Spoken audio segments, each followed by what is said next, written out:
we're happy to be here today, and I'm going to go ahead and share my screen, and we'll just kind of get started.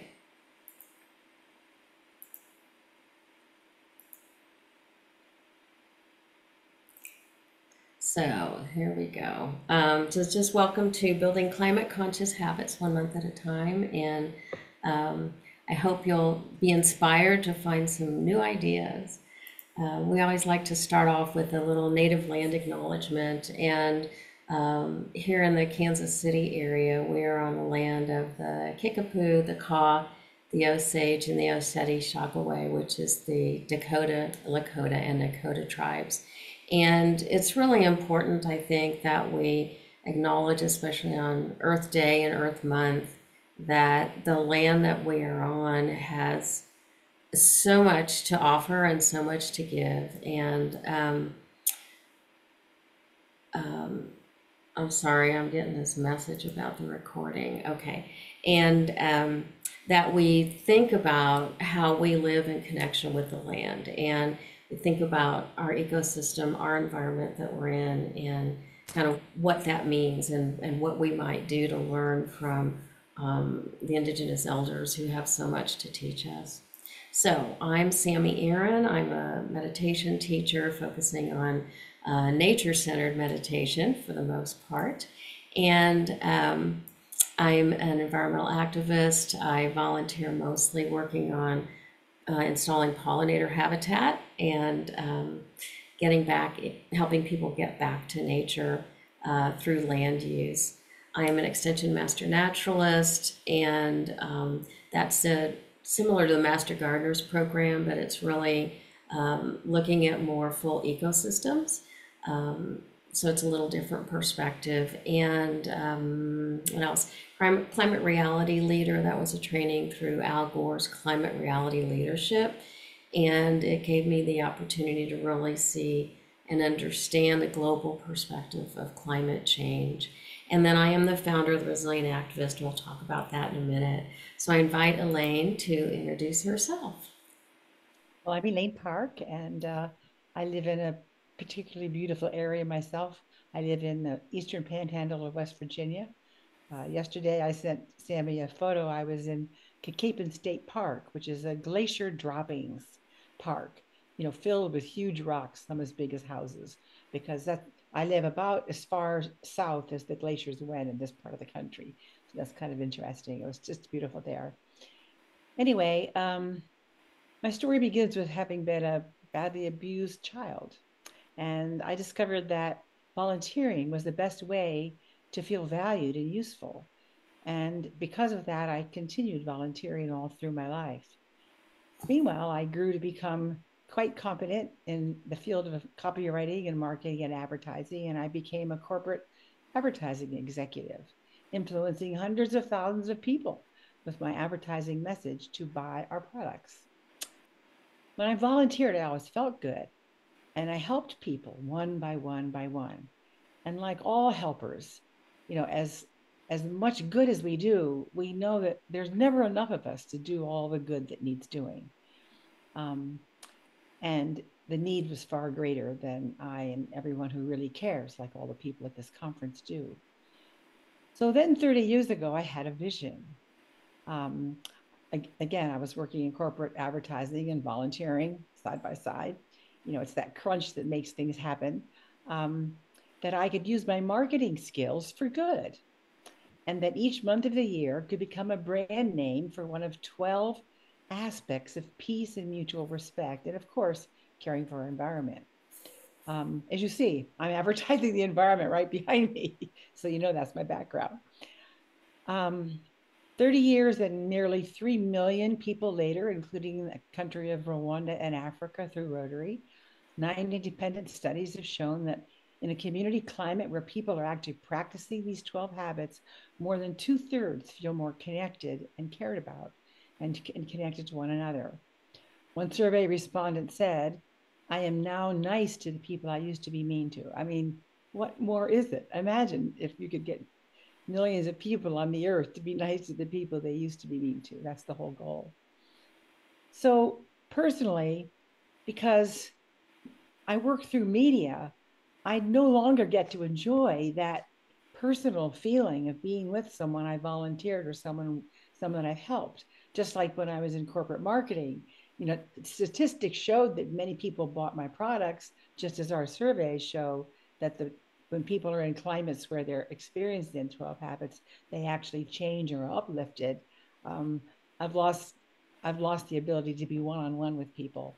So I really do miss that aspect of it. And yet I know it works because we do need programs that are scalable and sustainable. And if we don't use media, I don't think, along with the other things that we're doing, I don't think we're going to get there. So that's a little bit about me, Sami, and I am just so pleased to be with you today and at least be a little part of this conference. Thanks, Elaine, and I think it'll be interesting to be able to see how we meld tr- what the work that we do at the Resilient Activist with what you've developed with the 12 Habits for all of us. So glad you're here. So today's agenda, we're going to do introductions, talking more about our organizations, and then I'll talk a little bit about the 5 essentials for a resilient world, which is just kind of a mindful way of being with the earth. And then Elaine will talk a little more about the 12 habits, and then we're going to go into each month. So we have all 12 months. We've got, 18 minutes to get through all 12 months with our ideas and concepts through both our organizations. And then we will have time for Q&A at the end. So if you have questions or comments, please feel free to put them in the chat. And we will be happy to answer anything when we get to the end.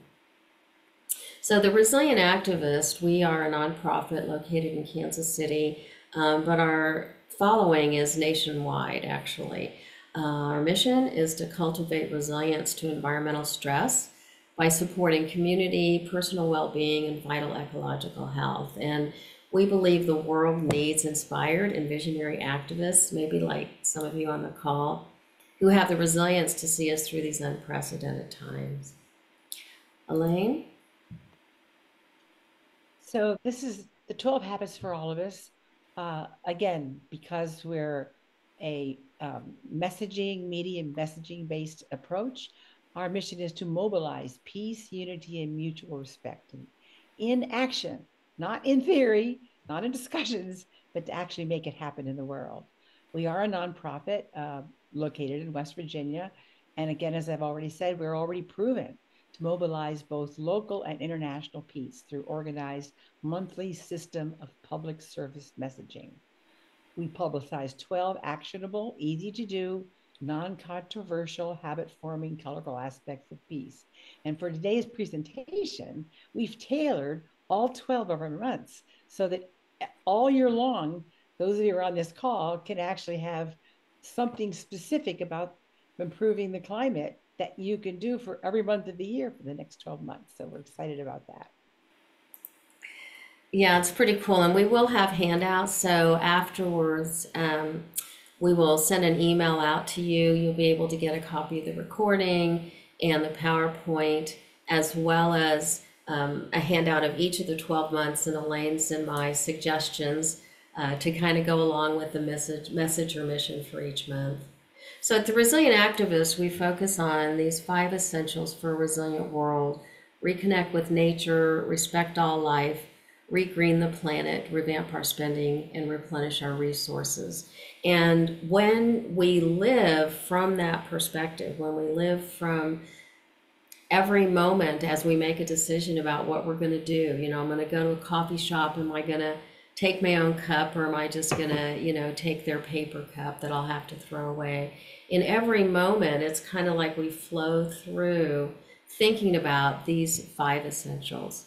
So briefly, reconnect with nature, supporting, nurturing, and working with our human nature while connecting to the natural world is just vital. And so many studies have shown the benefits of time in nature to our physical well-being, things like reduced blood pressure, increased or reduced pain and reduced amount of drugs for people having surgery if they have a view of nature outside. Things like increased cognitive ability and creativity. There's all kinds of benefits that are shown scientifically that we need to get back out to nature, especially those of us in the urban environment.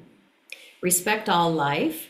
That includes ourselves, for one thing. So, part of the resilient activist is that supporting self care, right? Because it's really important as we work to support the earth. But also thinking about communities that are different from ourselves, communities of humans that maybe don't look like us, that don't live in the same way, that don't dress like us, and finding that way to kind of get past our differences and just simply accept and honor and respect others' lives and others' opinions. But there's also this concept of reconnecting to nature, right? To the lives of plants and animals and insects, which can be really difficult sometimes. I was at a doing a retreat, leading a retreat session yesterday out in the big nature area and talking about respecting the life of ticks and mosquitoes and got kind of a little bit of pushback, right? But we have to think about that. They too are a part of our ecosystem. So that's the whole concept of respecting all life. Regreening the planet, if we take a look at the footprint of our homes and our businesses, our shopping centers, our schools, our hospitals and medical facilities, and you just look at how many rooftops and how much cement that there is and what used to be there. So before this development here in the Kansas City area, a lot of that was deciduous forest, right? In other areas, there would have been other ecosystems. And so we can take a look at what we can regreen, what can we put back. We can put pollinator habitat in our yards, right? Removing that grass. Most grasses that we have in our yards have no real benefit to any of the earth services. And so it's really beneficial to just find the ways that you can kind of step back into regreening the planet. Revamping our spending has to do with how we spend our money. So again, am I going to go buy a cup of coffee or am I just going to make one here because it costs less, right? We think about that, but we also think about when I buy that coffee, is it going to be organically grown or shade grown? Is it maybe sold by a local coffee shop rather than a big nationwide chain? And we can think about all those things as we're deciding who we want to give our money to. But we also think about how we spend our time, our energy, our effort, and our focus. And so if we have the opportunity, you got an extra hour that just kind of came up free and you could spend it doom scrolling, right? Or you can spend it on, watching some video or, some streaming show and kind of waste that amount of time. Or that would be a time when you could spend it figuring out where else you could regreen the planet, right? So we can think about different ways of doing that. And then replenishing our resources has to do with giving back to the earth, giving back to the soil. So things like keeping the leaves in your yard until next fall, or I'm sorry, until next spring. So leave them over the winter. For one thing, there's a lot of insects and things like fireflies and other insects that overwinter in the ground and like that leaf cover or overwinter on the leaves themselves. And so finding the way to leave them until the insects have emerged, like in March or April, and then mulch those leaves back into your yard or around your trees or shrubs. And so you're giving that back in all areas of your life. If you've got dinner's over and you've got glasses that are half full of water, don't just throw them in the sink. Go ahead and put them in a watering can or pour them outside. So that's the 5 essentials for a resilient world, and open to questions after the Q&A if you have any. Elaine? Well, the vision for the 12 habits for all of us was actually written by Aristotle. Because the vision is, there's a litany of lists of how to do and what to do, what it is that we need to do to save the planet, whatever. We need peace right now, all these things. And there's so many things that can be done. Aristotle said, "We are what we repeatedly do." Excellence, then, is not an act, but a habit. So, the 12 habits for all of us, maybe go to the next slide, is an organic system of social change messaging that results in habit formation, behavior modification. It takes 6 to 8 consistent imprints of the same thought or idea to embed it in long term memory. This is the only way to achieve large scale social change, one person at a time. There's no such thing as social change. There's only lots of individual behavior modification going on simultaneously in the direction that we want it to go. So social change happens then when one modified behavior changes at a time, consistently motivated by an organized call to action messaging system. So often we see themes, for instance, of a character would be responsibility, punctuality, whatever. But if you want people to do things, you have to ask them to do it. So the 12 habits are language is what's called call to action language. I know Earth Day, I mean, you can sort of do Earth Day, but not really. The 5 resilient aspects of RA are easier, are actual actions. So you have to actually ask people to do what you want them to do in order to create habits. And for a month is 21 to 30 days, which is why there's one each month. So we ask people to spend not just Earth Day, but the entire month of April focusing on taking care of the environment. So you can't do peace or even Earth Day in one day. Um, they are not things you can ask people to do. So organized multimedia messaging is the most powerful force for change on the planet. Listen to what I'm saying. And it's mostly now used by big corporations and politicians. People like us with planet saving causes need to add public service messaging design to advertising our social causes. There have been great public service campaigns like buckle up your seatbelts or, don't do drugs. And what we need most, climate change, end of war, the end of division, we need to create public service campaigns designed to do that. And that's what the 12 habits are all about. Just to make my point, I'm gonna end with something completely apparently off topic, but you're gonna be interested to hear this. There are 215 million auto insurance policyholders in the United States. Now imagine if we could get 215 million people all in the United States all caring about climate change, right? Okay. Of that, 86 million of those people buy their insurance from Geico, a company which sells them their insurance with a lizard. So broadening our reach to sustainable and scalable levels needs to be simple, fun, colorful, easy to do. Many people hear about this program, the 12 Habits for All of Us, and they see the colors. This is spring green, by the way, and Sammy's wearing her green. I got a little green here. I'm wearing earth earrings. You probably can't see that, but that's all promoting, that's all advertising. That's how we get the point across. So that's the long way of giving you an understanding of now we're going to go through the 12 months targeted specifically to climate and environmental purposes. So take it away, Sammy. Why don't we start with January, which is help others in general, but for us it is. Wait a minute. Wait a minute. Wait a minute. Okay. I just want to talk about this slide a little bit because it's so interesting how many different ways you found to engage people. So you were talking about you need to have really a verb at the beginning of the phrase, right? You You have need to to ask help, people. yeah, in order to get that ask. But then also each color each month is kind of, that's bringing in kind of a different sensory perspective to help build that habit.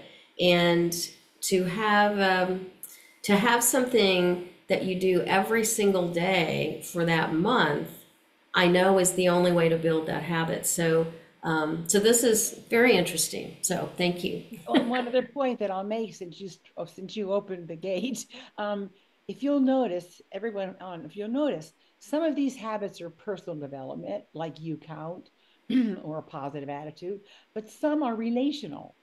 So that's what makes it organic. And obviously, April is take care of your environment. So that's why, as you move through the year, you're moving through a 30-day habit forming period. It's an organic path, really, uplifting yourself, uplifting the earth, in a way that covers both personal development, because people with problems, they're not able to reach out, so we have to. And this is why I reached out to resilient activists, because really we're doing the same thing. We have to give ourselves, who are tackling these big issues, resilience. But how can we care about the earth if we don't care about each other? Yeah. Yeah, it all goes hand in hand. It goes hand in Absolutely. hand, right? So Yeah. okay, now take it away, Sammy. All Yeah. right. So his January, the habit is help others. And so my thoughts were to talk about what you're doing or you'd like to do as far as taking care of the earth. And if someone seems interested, offer to connect them to a local group that's in alignment with their interests, if you know who that might be, or invite them to go with you to an event or a volunteer workday, because going with others is always easier than stepping in on your own. Elaine? Well, I thought maybe I'd just share a little story about. I had the vision, as I explained earlier, on how we could, each month of the year could become a whole period of time for practicing one aspect of improving the human climate as well as the earth climate. But I actually went to the little town in Somerset, Pennsylvania, and all the people there spent 9 months deciding what these 12 habits are. And they have sustained themselves with nobody having any issues for more than 30 years. The reason we made January help others is because in December, helping others is the whole. I mean, every help is out there everywhere. And then January 1st comes, it just ends. And there's more suicides. So we wanted to extend the climate of caring and helping through January, because it goes away at the end of the holiday season. Great. All right. February. February's habit is to know that you count. So when you think about climate change and people are saying, oh, nothing I can do is going to make any difference, right? But if you think about honey, having honey, and how one bee in her entire lifetime only collects less than a quarter of a teaspoon of honey, you can easily see that the value of what any one action can make can just explode, right? In addition, when you take any action, you're setting a valuable example to others. Your neighbors maybe see your recycling bin full, or your pollinator garden, your neighbors might notice that. Or maybe you have a sign out in your yard that says you do chemical-free gardening. And so by taking these actions, you're actually teaching people that what one person does makes a difference. And it's a subtle but powerful influence for them to recognize what they could also be doing. Absolutely. Well, you just set me up for the telling the group a little experiment that I do, like the bee. How much did you say, Sammy? A quarter of a A quarter teaspoon. of a teaspoon. Wow. Okay, so many of the talks that I've done over the years have been with groups of young people, often young people who are disadvantaged or whatever. And sometimes I'll sit in the classroom and I'll ask them how many people think they count. And out of maybe 25 or 30, only five or six will raise their hand. And I'll say to them, I'm going to prove to you count. So I ask someone to come up and be my accountant. And then I go around the classroom and I ask each person or child or whoever the group is, it's only 11 a.m. How many people have you interacted with yet today? And they'll say six, eight, four, we go around the room. And then we add it all up. And I can prove to a group of 25 people that before noon that day, they have interacted with more than 500 people. And so I say to them, now, how many of you don't feel like you count? And invariably, every single hand goes up in the classroom. Because just like the bee, each one of us, I mean, how you greet the person in your home when you open your eyes. Do you go into the kitchen happy? I mean, you have so much power. 1,440 minutes in a day. We all got that. Wow, that's a lot of minutes. March's habit practices resolve conflicts, and um, within the climate change communities, there's a lot of discussion about conflict with people that are maybe climate deniers or people that think it's not that bad. And so it can be really difficult. So we encourage you to speak about your feelings rather than blame others for their actions, right? Yes. Talk about, well, why does it feel so good when you compost? Or how does it feel to not see fireflies in your neighborhood? And what are you doing about it? So you don't have to talk about just good feelings, but talk about the negative feelings. Talk about the sadness or the grief that you're experiencing. Because remember, before you got it, right, as far as climate change, you were a climate denier, climate ignorer yourself, right? And so we just approach other people from that recognition that there was a moment before you actually got it. So, Elaine? So March was chosen for resolve conflicts because it comes in like a lion and we hope it goes out like a lamb. Um, just like in our model, we celebrate take care of your environment for the entire month of April. I'm I am a trained by the Friends Society in mediation, and as as as Sammy was just saying, you don't have to go into harsh conflict with people, but you can say both the positive and negative. You can share, and then you can find common ground. Where what things do you agree on, and where can people go from there in a direction that may have not everything that one side wants, but at least shared movement forward, especially on the climate. I'm just thrilled to know that she once took a class from Al Gore. He's my idol. um, I wish he'd been president and so all those things. But having said that, my personal dream, knowing the state of the earth today and the wars and the climate devastation being caused by the wars, I mean, that's very direct. The biggest dream for my work is that someday March will become International Resolve Conflicts Month. So that's what I have to say about March. Great. Imagine everybody was doing it. Absolutely. Great dream. Great dream. April's habit, as you might expect, is take care of our environment with a daily habit. So at the Resilient Activist, we really believe that mindfulness practices are the most important thing that you can do. By noticing what your hands touch or reach for, what you think about from that perspective of the five essentials for a resilient world. And it has to become a practice because it's not simple, it's not at all easy. And living from that truth, living from this awareness, this deep connection to nature and to all the man-made things that we have that have come from nature, can be really valuable to think about it as a mindfulness practice and taking one daily habit, right? Find one thing a day that you might change or do more of. Elaine? Well, it kind of made my point for April a little earlier in that I'd like to see the whole month of April dedicated to taking care of our climate and our environment, not just the one day Earth Day. It takes 6 to 8 consecutive imprints of the same idea to embed it into long-term memory.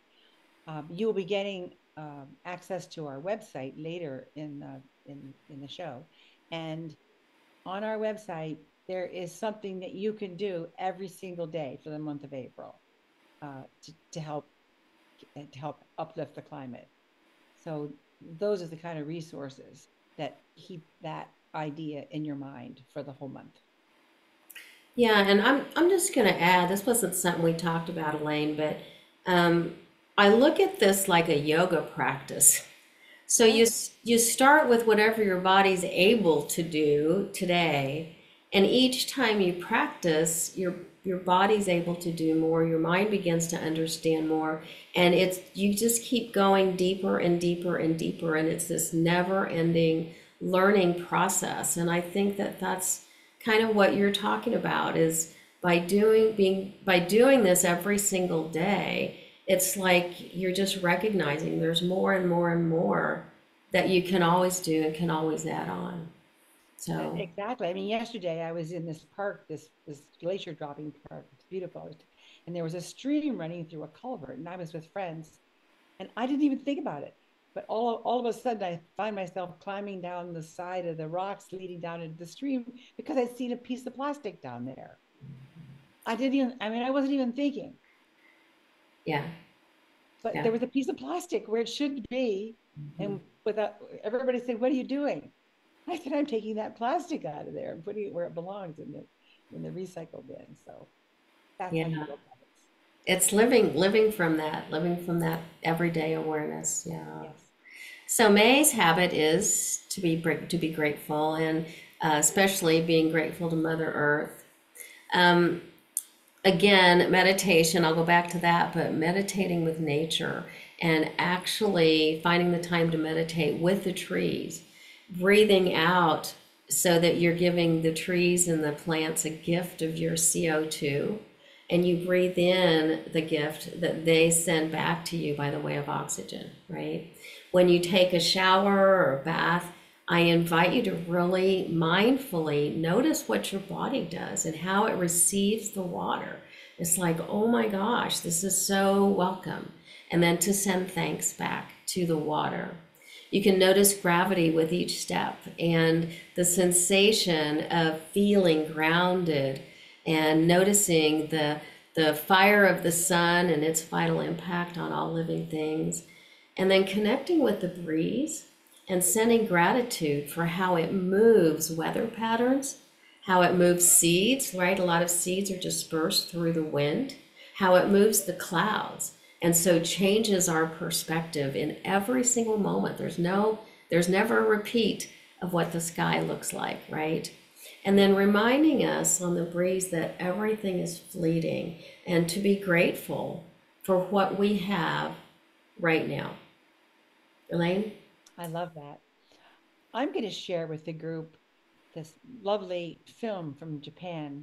It's only a minute and a half, and we actually open you'll get to our programming in a minute, but one of our programs is masterminding peace and action circles. And we open with this. So it's a polluted molecule of water from Tokyo. And the glass of polluted water is put in the center of the room. And children are asked to meditate and send gratitude to the water. And what happens over time, this didn't happen instantly, but over time, as this glass of water is receiving meditations of gratitude, focused meditations, thanking the water for its purity, its goodness, the molecules actually change. And over time, the focused meditation of gratitude from children in Tokyo changes the takes away the pollution and cleans the water molecules, and they're back to a pure molecule. We have the video on our masterminding program, and it's just the most amazing. I mean, we know that nature reacts.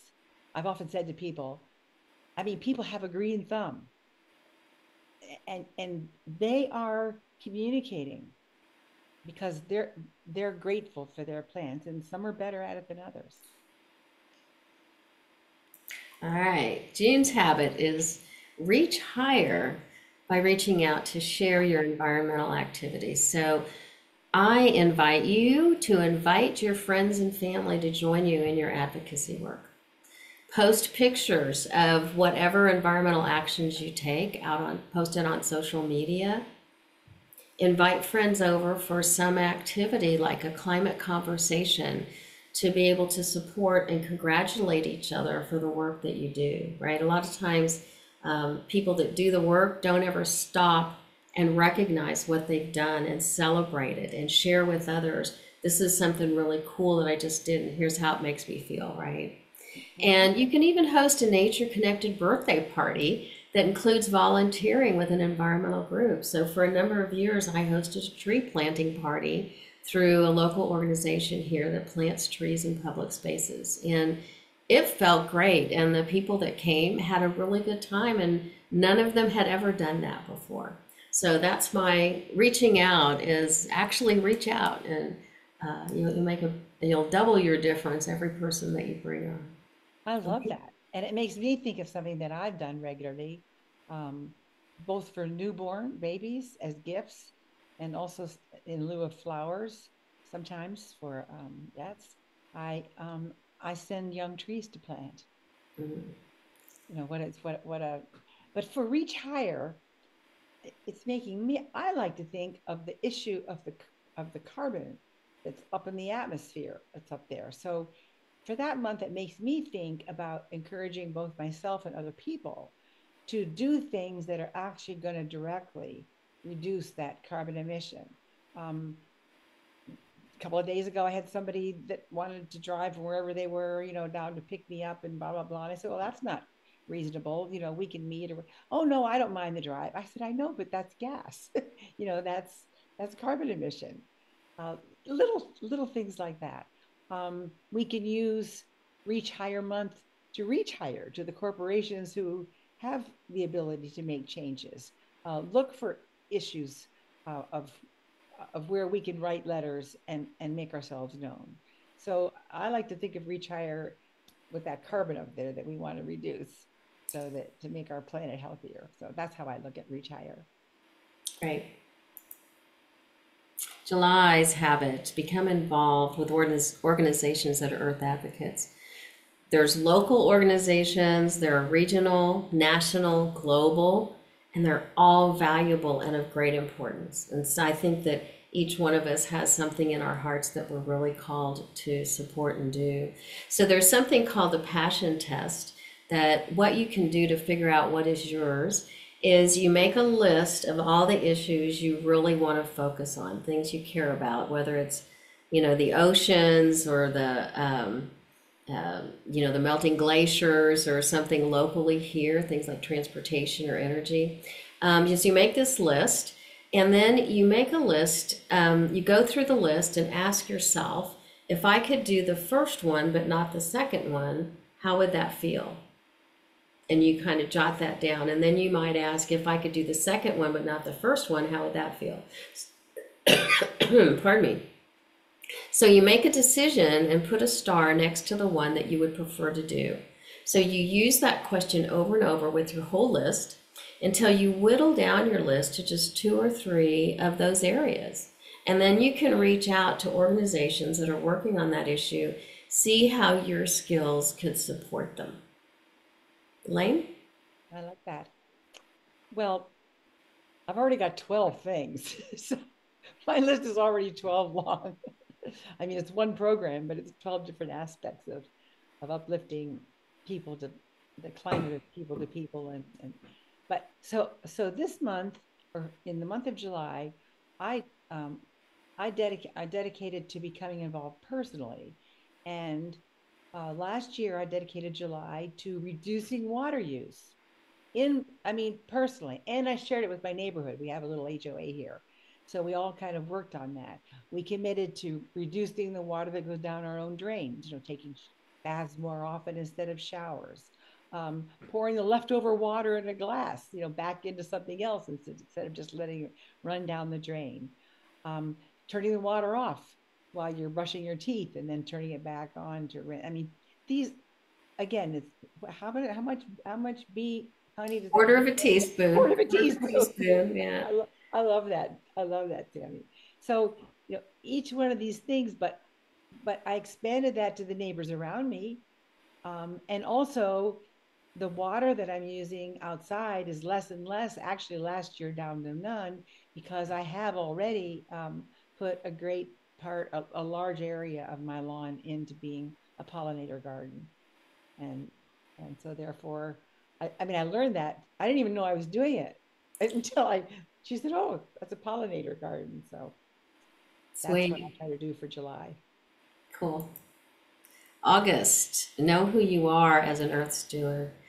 That that to me can be really hard, but living from your integrity and your heart can be really difficult sometimes. Speaking up when you really see something that could be changed.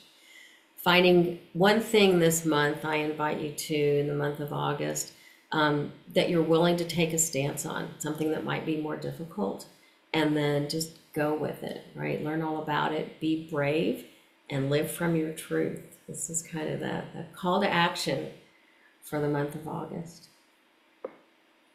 Elaine?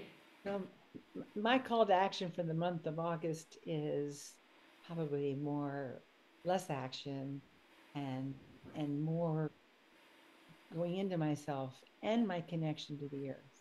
Um, I'm sure many of you are aware of the concept of earthing, where you make sure that every day, so every day during the month uh, uh, of August, I make absolutely sure that I stand and walk on the earth in my bare feet, and just think of, even if it's only for a few minutes a day. So I use August as a, a time to renew myself, to to look at the things that you were talking about before, the prioritize or your visioning list. So look at, what it is that you're doing. How are you spending a day? How well does it fit with what your real priority? Are you really spending your time on the priorities and the things that matter with you? And I find August is a really good month to revisit your connection with the earth, your connection with one another, and just reevaluate all those things during August. That's great. September, do your best to notice nature every day. So I invite you to plan on having days, weeks, or even months um, where you can't notice nature. You have to back off with some of the things that you're doing, right? You're going to have things like illnesses, family needs, financial changes, maybe overwhelm and burnout with what you're doing. And so I invite you to make the effort, even during those situations, to let nature support you, right? On the days you're not feeling the best, time spent in nature is good for your heart, your body, your spirit, and your mind, and it's usually free. So it's just kind of a different way of being in that negative space. Instead of just being in that negative space, be in the negative space and then invite nature to give you some of its support and nurturing back. Oh, I love that, Right. Sammy. I sort of, I mean, the do your best is sort of a thing, do your best sort of a thing. So I like to use September myself to sort of tune up what I call my earth stewardship frame of mind. um, am I doing how am I doing my best at recycling? Did I say to myself a few weeks ago, oh, I don't really have enough to make a trip down to the recycle center this month? In other words, recommit, look at the things that I'm doing to be an earth steward, and use September to be sure that I haven't let any of them slip. So I think that's how like to look at, and obviously do your best to notice nature every day. But I'm a nature lover and a nature adventurer, so that's easy. Cool. October, be patient and listen to the exquisite sounds of nature. So, sound meditations can be really deeply moving. So, I invite you to just take time to head out to nature with no technology, right? This is not the time to have your bird sound app on, and just listen and notice the sounds that are nearby and then the ones all the way out to the horizon. And then see what sounds you notice that are to your left, your right, right in front of you and behind you, and which sounds bring a smile to your face and maybe which sounds don't. Elaine? Well, I love that, and so I'm going to give an example. I had a be patient and listen experience in April. Take care of our environment. There's a gorge that runs through our neighborhood, and I was walking my puppy the other morning, and I am not kidding. You would have thought someone had a jackhammer. I mean, it was that loud. And I knew that it was a woodpecker on a dead tree somewhere. So I paused along the road and I was standing at the edge of this gorge and just used my patience and listening and obviously looking skills and listened to the sound, where it was coming from. And wouldn't you know, I actually, this is the first time I've visually seen this, a pileated woodpecker just doing his thing on an old dead log sticking up in this. I mean, he was just, and he was knocking and upsetting all the little grubs that were in that hole, and then he was going up to the hole and it was just the most exhilarating experience of my month. So there's an example of exactly what you said to do in October. That moment of awe, there's Mm-hmm. nothing Oh, like a pileated woodpecker, that's for sure. no, they're Oh so my big. God. Wow. Wow. Okay, November, have a positive attitude with your affirmative actions about our climate. So, from the Resilient Activist Four Steps for Resilient Life workshops, you write down and then celebrate all your earth friendly actions over the past year. Like November, we're getting near the end of the year. And then share your actions with the world. Like find a way to share them out.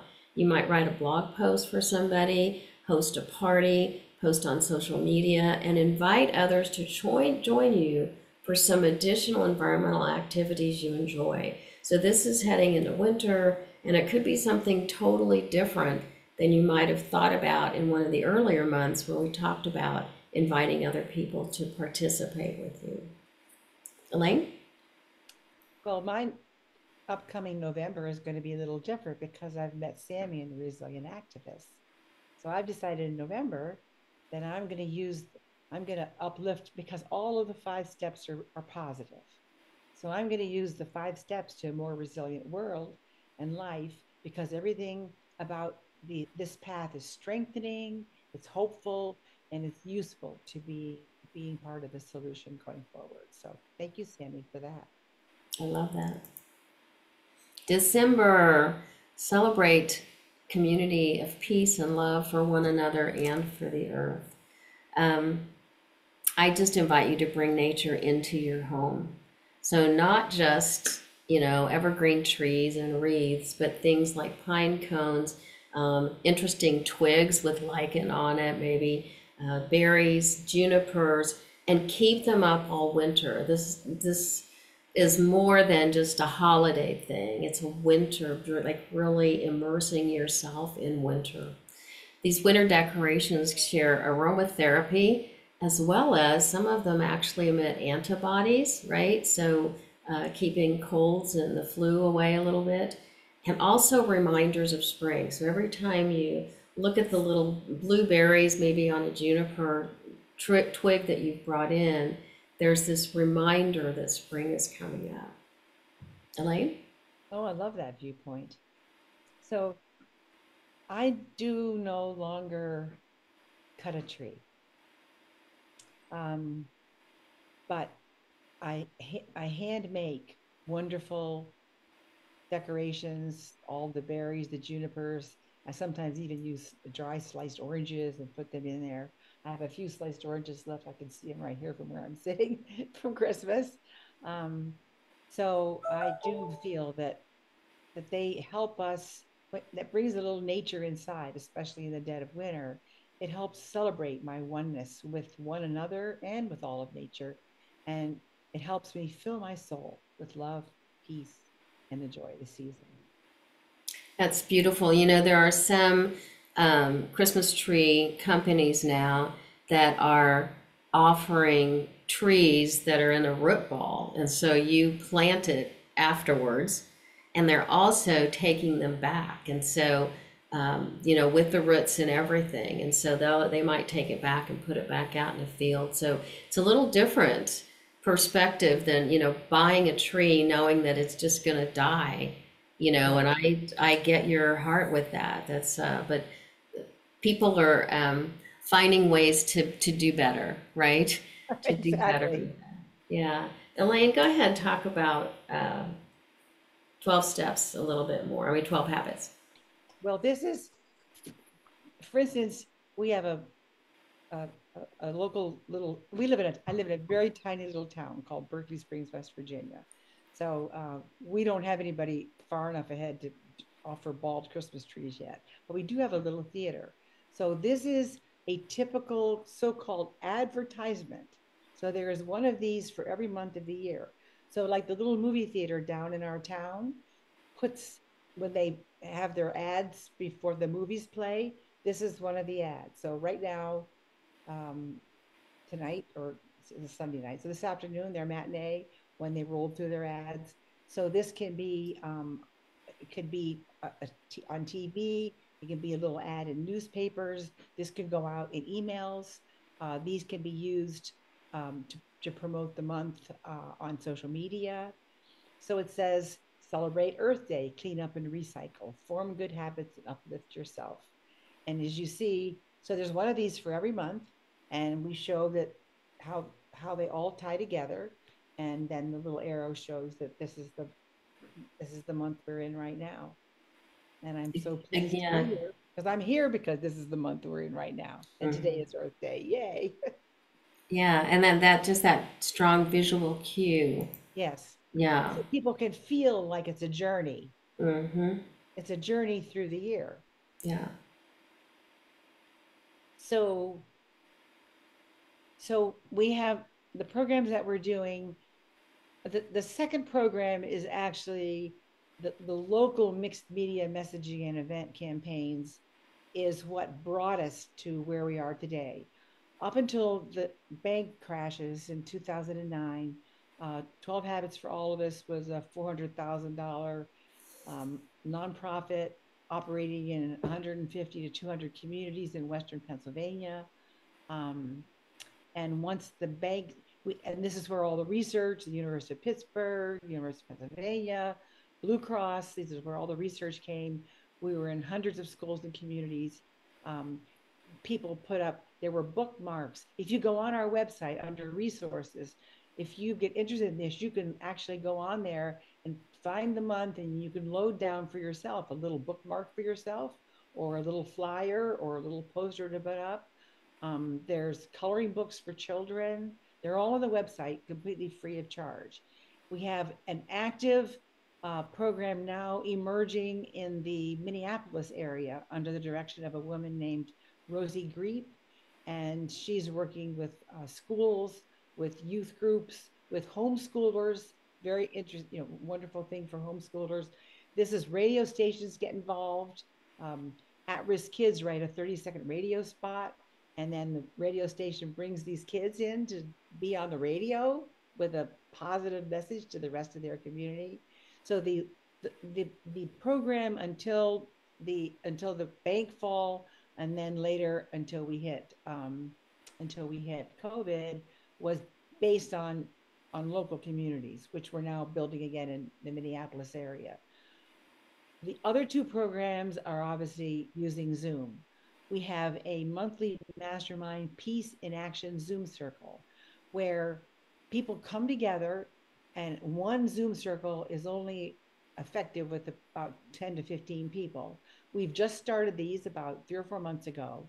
So the format is that we come into meditative focus about that month's habit, and then we meditate on what we can do for that month, uh, so that it gets in our heads and hearts. Not only, and then we send that organized, just like the children sent the gratitude to the molecule. We send that focused messaging out into the conscious universe as we do in medication, so that we can send out to other people who may not even know that we're doing it, what the message of the month is. We then, that combines with people doing things in action. Then the whole group um, shares with everyone things that they did in the prior month that they were inspired to do because, um, let's say we've already had April's mastermind. So they shared what they had done to resolve conflicts in March. And then we brainstorm as a group ideas that we can do to take care of our environment for April. So that's kind of the format. The idea is as it grows, we'll break into chat rooms. But the plan long term is that we'll train people to be mastermind peace circle administrators, And then they can, once we've trained them, then they can do mastermind peace circles in their time zone, and wherever they are. And the dream for this aspect of what we're doing is there could be hundreds, if not thousands, of mastermind peace circles going on during the first of each month, where people will be sending not only meditatively the consciousness out into the universe, but also on the ground action things combined together, coordinated by the habit of the month. The other thing that we do is that we have just launched last January the first 1-1 Oneness Day. And when did we launch it on? 1-1-1, January 1st, January 11th. Um, it was a great Zoom event. We had quite a good turnout, um, close to 70 or 80 people on that. And we had music and people sharing, and it was just a wonderful event. We did a meditation for peace and oneness, and it was actually a fabulous event. And we will be having it again on January 11th next year. So that pretty much accounts for the programming we're doing right now. Thanks, Elaine. It's exciting. So at the Resilient Activist, we have monthly Climate Cafe community gatherings on Zoom. You can find them right on our homepage, theresilientactivist.org. They're free, and it's a safe space for people to be able to talk about the emotional impact of climate change with other climate activists and environmental advocates. We have our 4 Steps to Resilient Life workshop, so that figuring out what's yours to do, and we do those for groups. And it's just a really beneficial way for people to get past overwhelm, frustration, or trying to figure out what's theirs to do. We have our Justice, Equity, Diversity, Inclusion book group that meets once a month on Zoom. And we have full Speakers Bureau presentation on all those topics and related topics. So we are both nonprofits, of course. We're always looking for funding. We would love to have you contribute to either or both of our organizations. And we will be sending out some handouts. And this is our contact information. And with that, I'm going to invite Bob to open up and see if anyone has any questions or comments. People can be unmuted, but I'll leave this up on the screen for now. While Bob is doing that, I'm going to tell a tale of myself, Sammy. So when we were going over the PowerPoint and we got to this one, I looked at it and I thought, well, you'd have more room to put the contacts and everything. Why don't you just crop out that white thing on the left? Yeah, Elaine didn't realize that was the phone. Didn't realize that, Yeah, that was the image of the raccoon yeah, looking at the texting and phone. contacting. So That's funny. I thought I'd never let Yeah. everybody in on our little secret. And Sammy, So we're actually, we're a little bit over time here. So just really happy to have you reach out. If there's any other questions, Marianne, you've unmuted. Did you have something you wanted to ask or say? Uh, discussing the use of the media to um, word of mouth and what have you to promote the aspect of sustainability. I find that reading other news articles and um, Facebook media, stuff like that, there's so much fake information out there. And I'm finding that that's really hard to fight with certain members of the population. I'm just wondering what your thoughts are on that. Elaine, do you have some thoughts on uh, fake news? absolutely. Unfortunately, again, information is most of the caretakers, the people who are trying to help, they're trying to get new and better information out there. When, from a marketing perspective and an organized messaging perspective, the idea is to keep it simple, just one S. so, um, so by having a theme, take care of our environment or resolve conflicts or whatever the monthly habit is, then people are people are drawn to fill in what they actually do on their own. But in order to use media, you can't educate with media. You can only cue and motivate and initiate them to be drawn to want to make a specific change, to want to take care of their environment, to want to be more appreciative, to want to resolve conflicts. So you cannot use media, mass media educate. It's overwhelming. You have to use mass media with simple, actionable phrases and maybe a tagline. But that's the difference. I mean, the big difference between advertising and media. I mean, advertisers can only have 30 seconds. So you got to get it in 30 seconds. So I think that's where we get confused in the nonprofit sector. We don't understand the use of media as a behavior changing tool, in which case it can't be about educating. It has to be about cueing in the mind and catching someone who may have it might be March resolve conflicts, and maybe someone's having a terrible problem, conflict in their life, and then they happen to see that message, resolve conflicts, and they get drawn into wanting to do something about it. That's how advertising works.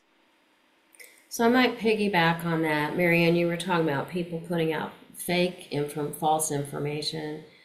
And I was at the Midwest Climate Collaborative Conference a couple of weeks ago in Indianapolis, and there was a presenter there from Yale who had done all of these statistical surveys on how people hear and receive information, and especially with controversial topics. And basically, the bottom line was when someone is really either confrontational or they're just totally wrong and you know where that information's coming from, they recommend you don't even engage with them. That you simply go and find other people, or maybe you post on your own page, here's what I know about this topic, without engaging with that person. Does that make any sense? Yeah, it does. As a researcher for 20 years, I wrote for the National Register. Um, Doing my research, I would come across an awful lot of news articles that conflicted with one another. So it becomes at that point, which one do you go with? Mhm. That's when I kept digging. Yeah, which is good, but also to set your not boundaries exactly, but to pick your battles. Right, right. Pick your battles. No, that makes perfect sense. Hmm. You just have to walk away, Yeah. unfortunately. I will tell you that I'm in I'm on the literacy education group for an organization that is working toward ethical government and working to help people uh, wind their way through the morass of political advertising that's heading their way and is already here. And one of the tips that I give people is one, only absorb information from a candidate that's about themselves. Do not absorb any information that's from one candidate that's tearing down another or trying to give you information about another one. I mean, just that one simple thing is an easy way. And I guess the second thing is, always get your information from 2 or 3 sources. Be absolute, Right, make sure that the right. same information. But if you only listen to information from a candidate by themselves, not from a candidate that's tearing down another candidate, you'll cut through a lot of the problems you're Right. going to. Yeah. Yeah. Thank you. Well, thank you. So we're way over time, and I appreciate, Bob, your staying with us. So we will be sending an email out tomorrow with the handout of all the 12 months and the recording and the PowerPoint presentation and ways that you can reach out back to us. And I'm just delighted, Elaine, that was fun to do this program with you and be part of the Climate Council's Earth Festival for this year, and I know there'll be more that we have coming up. I want to thank Sammy for this invitation. It's just been a great pleasure, and I think we're on our way to being friends. Cool. I'm definitely going to be a part of her climate cafe, and I'm hoping to see her and people from her organization, in our mastermind circle. So I think Great. this is not the end of our Thank, recording. yeah. Thanks, Marianne and James and Diane for being with us, and We just reach out. appreciate you. Yeah. Thanks. Bye. Bye. Bye bye.